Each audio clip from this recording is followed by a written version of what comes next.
Technical faux pas. I'm gonna need that because I'm already hot. I mean, I'm hot, but I'm hot. Thank you.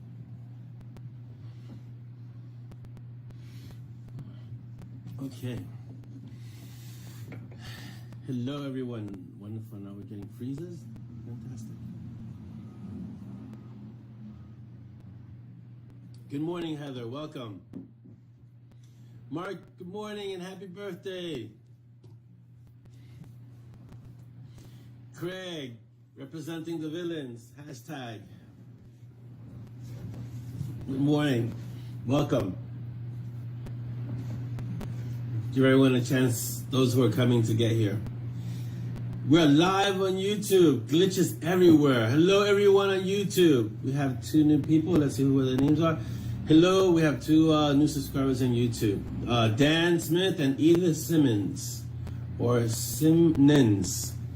Welcome to both of you, if you're watching today. Hello, Linda. Welcome. Yeah, it's been kind of glitchy. We start out. I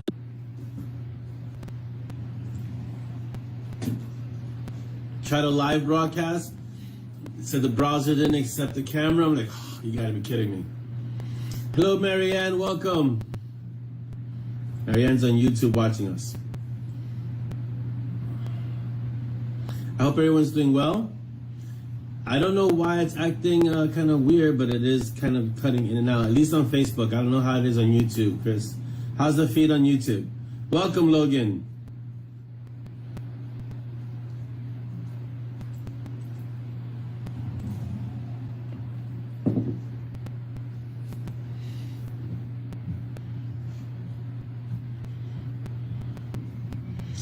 You're not late, Tamara. You're right on time. We just started because we started a little late.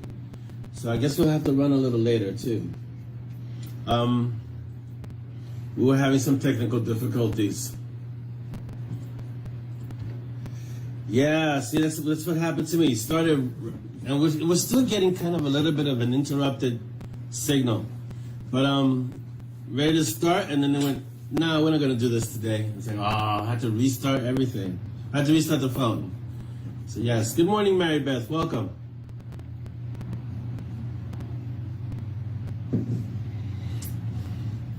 That's good. Yeah, I'm getting some intermittent, like, some glitchiness here on Facebook, but as long as it's picking up, you guys let me know how it's going. We'll continue. We'll start everything in about a minute or so. We'll read all the usual announcements, and then we can jump into everything. We'll go, I guess, 10 minutes extra because we kind of started at 11:40. So we'll go 10 minutes extra. We have a lot of questions today too, so I want to really kind of address the questions. And I hope everyone's doing well today. Is that Ree Adele? Is that how you pronounce your name, Ree? I hope I'm getting that right.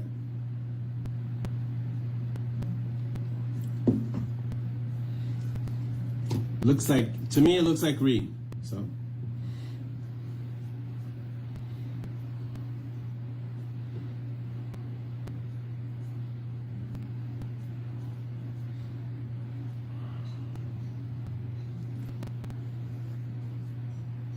Yeah, it is kind of glitchy.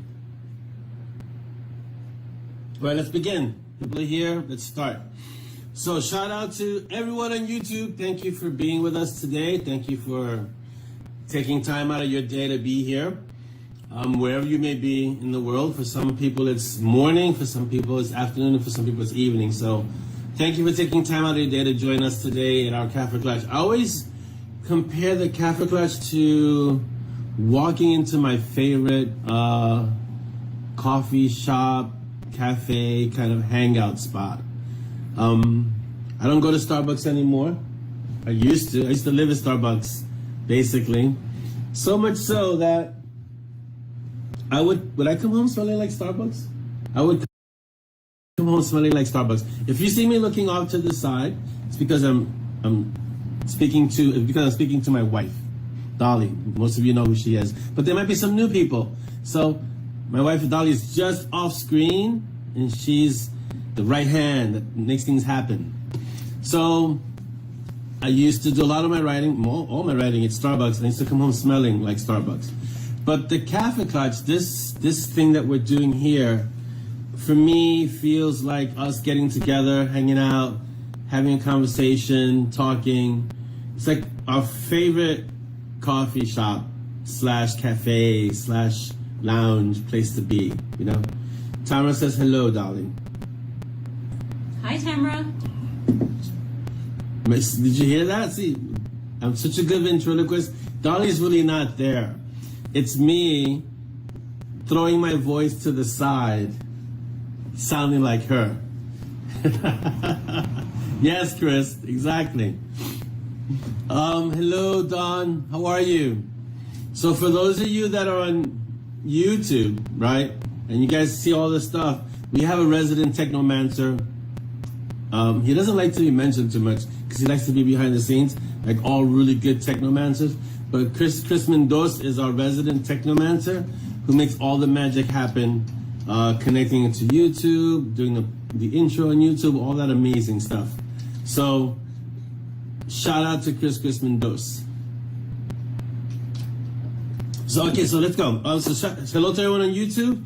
On Instagram, I haven't really posted much on Instagram at Ben Peaches this week or last week. I think I posted once last week because I've been really getting into the writing, but I'm making an effort to do more to put stuff up on Instagram. Try not to oversaturate it, but I want to kind of put at least one thing a day on Instagram, kind of just keep it, I don't want to say relevant, but keep it current. So follow us at Ben Peaches on Instagram. So at Ben Peaches, you'll find us there.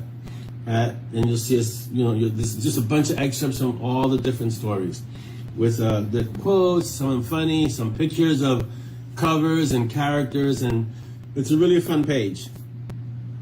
So after you go to Ben Peaches, then swing over by our ZAZZLE store and get some swag. We're at M&S, so it's EMANDES, M&S, on ZAZZLE. And I just recently sent a bunch of artwork to Dolly, who's our resident head designer. She has an assistant designer who is our official opener and closer, Zoya. Occasionally, she helps with the designs. If you ever got the big fleece that has peaches on it, or the one that has a collage of pictures, I keep getting reminded that. So when we got that fleece, I ordered it to see what it looked like. It's huge. I mean, it's enormous. And it immediately got appropriated by Z. Zoya just took it and said, this was mine. They're like, well, how is it yours? She says, because I designed it, so it's mine. And so since I couldn't argue with that one, because it's a good argument, it's sitting on her bed. It's hers. So swing over to our ZAZZLE store. I just sent over a whole bunch of artwork for Way of Bug to Dolly, and she's going to start creating some stuff like, I guess, mugs, shirts, Way of Bug stuff. So go to ZAZZLE because she's gonna be working on that, I guess, in the next few weeks or so, and you'll start seeing some not actual bugs. If you know who Bug is, you know what I'm talking about. You'll see Way of Bug stuff on the ZAZZLE store. So she's gonna start putting that stuff up there, and you can just get your swag from there. We don't have any new Patreon members, but you guys, listen. you want to get on that Patreon because there's stories that are coming that are going to be so awesome, and you're not going to be able to read them because they're only for our Patreon members. So you really want to get on the Patreon, and you know, I think we have like really it's like the tiers are like really low. I think it's like $1 to like $1 to like 10 to 5 something. It's really low. But if you want to get these stories, they're not available. These stories aren't available anywhere else. They're only available on Patreon. So you want to get on them and become a member of Patreon. Let's see, the e-newsletter, it's the beginning of Feb, so we should have one newsletter this month because we're going to have stories coming out this month, and I kind of like to keep the Creative Warriors group, which is the newsletter, kind of keep them up to date on what's happening. So the e-newsletter, you just go to the webpage, orlandoasanchez.com, sign up, and you immediately put into the newsletter. All right, so do that because sometimes there are things on the newsletter that you won't find out until much later, and so you kind of get a heads up. Hello, Cynthia, welcome. Yeah, Pina was a really. Would Pina become a longer story? No, I don't think so. I mean, it's such a good story, Pina. I still kind of read it. I think I still have it up. I have it up on my screen, on my desktop, to read it every so often because it's such a good story.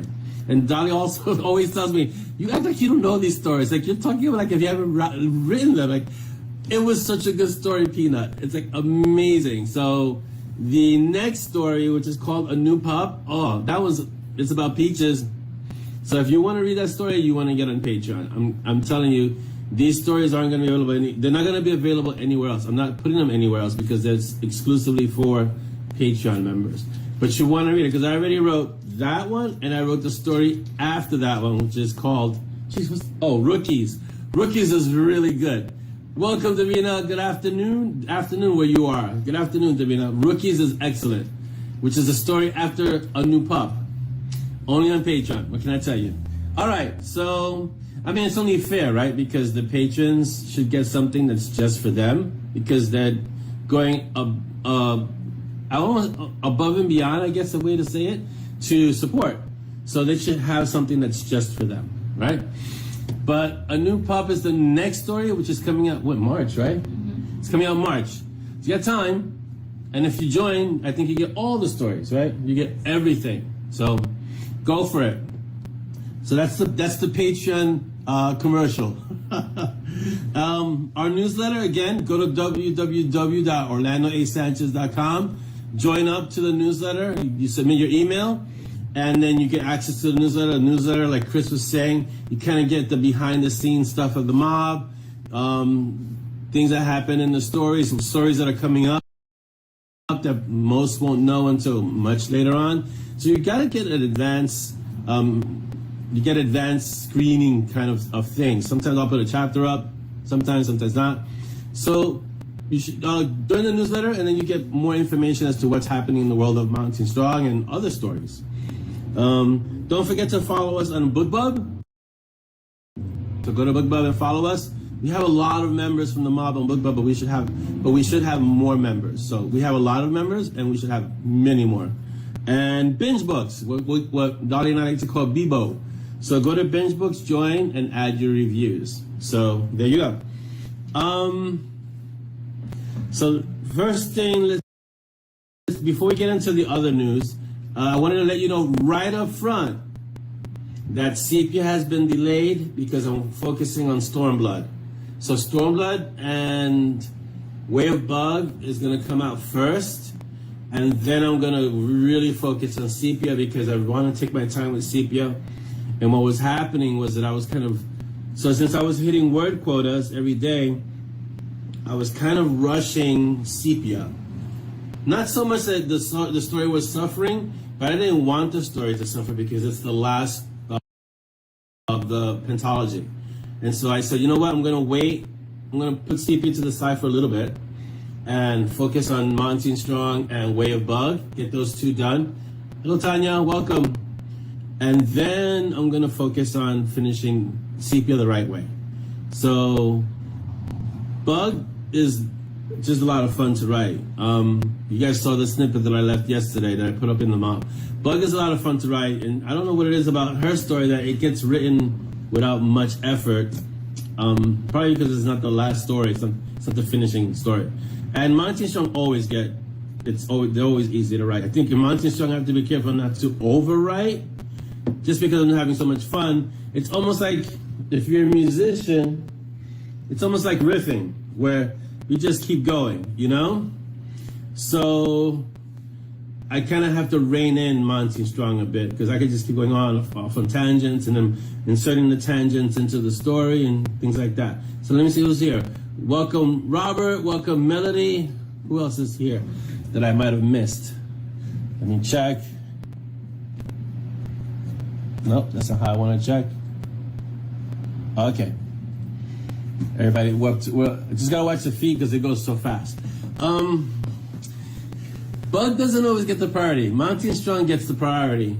Bug just, demands to be written, but it's in a way that's interesting and fun.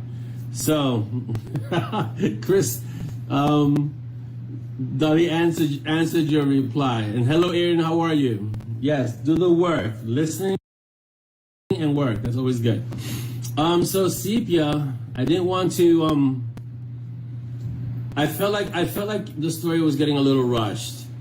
And I never write that way, so I didn't want that story to be the closing story of a series to feel like, and you rush the end. So, gonna take a little longer with it and get it done what I consider to be the right way.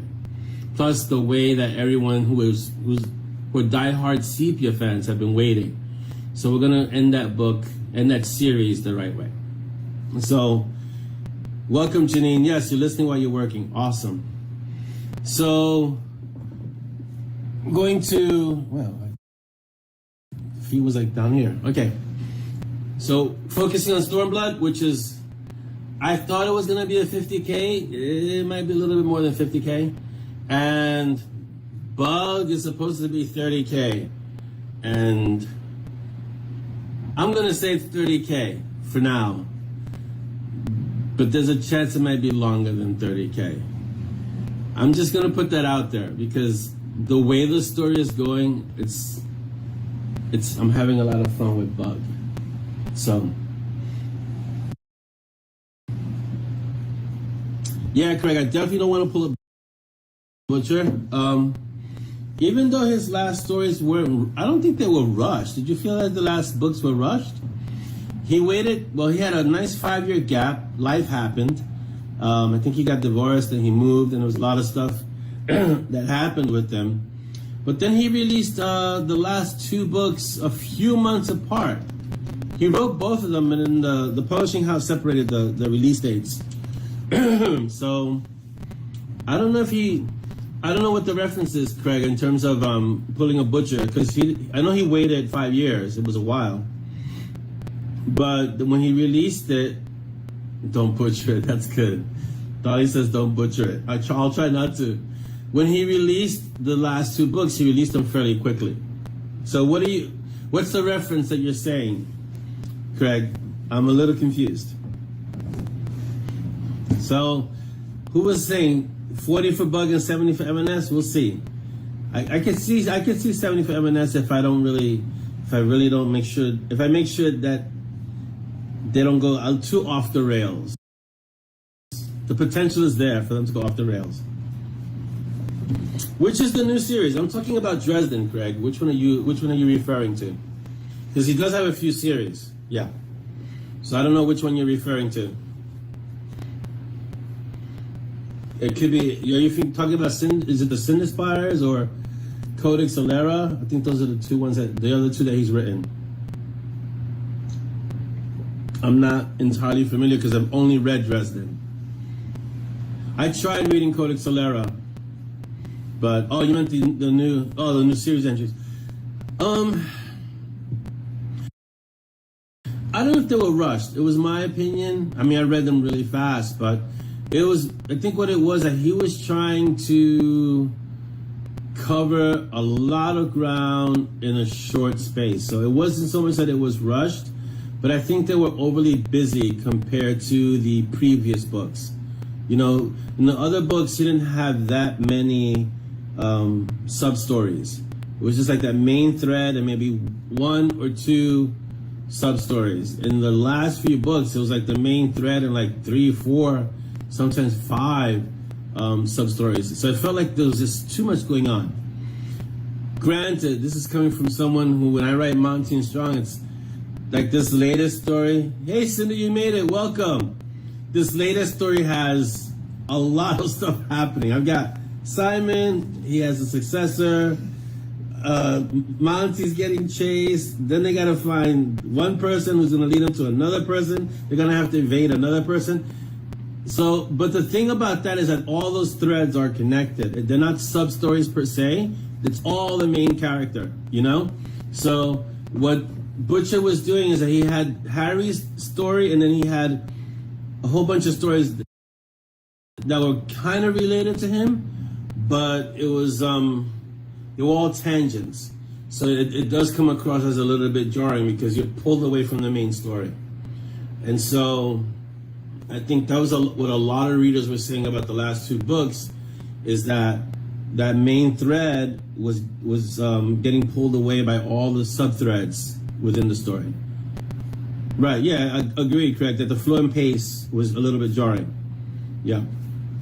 So what you need to do is just write books like Monty is Strong, which is always breakneck, and then you don't jar anyone when the books are breakneck.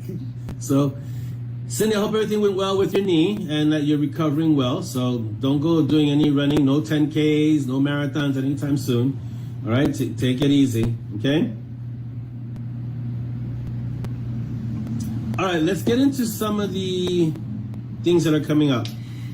I got the 15 minutes for Divine Intervention from Kevin. Of course, it sounded awesome, and approved it. So Dolly informs me, because she knows about all this stuff, that 3 weeks from that approval is usually when we get the audio. So end of Feb, I'm thinking, right? End of Feb? Mm-hmm. End of Feb is when we should have Divine Interventions audio. So that should be fun. And you didn't hear it, right? I heard the first 5 minutes. It was interesting. Ursula sounds interesting. Ursula sounds. I'll see if I can find it for you. I was like, that's Ursula? Because it didn't even sound like who I thought Ursula would sound like, but then it made sense because Ursula is a werebear. So she sounds rough and gruff. Like, Ursula sounds rough. I gotta put this so you can hear it. Anyway, but you guys are gonna love it because it's fantastic. I mean, Kevin is a very gifted and talented narrator, so he always does a great job. So that's the audiobook is Divine Intervention. The next one is coming out end of Feb, and then we'll schedule Stormblood. When is Stormblood scheduled? End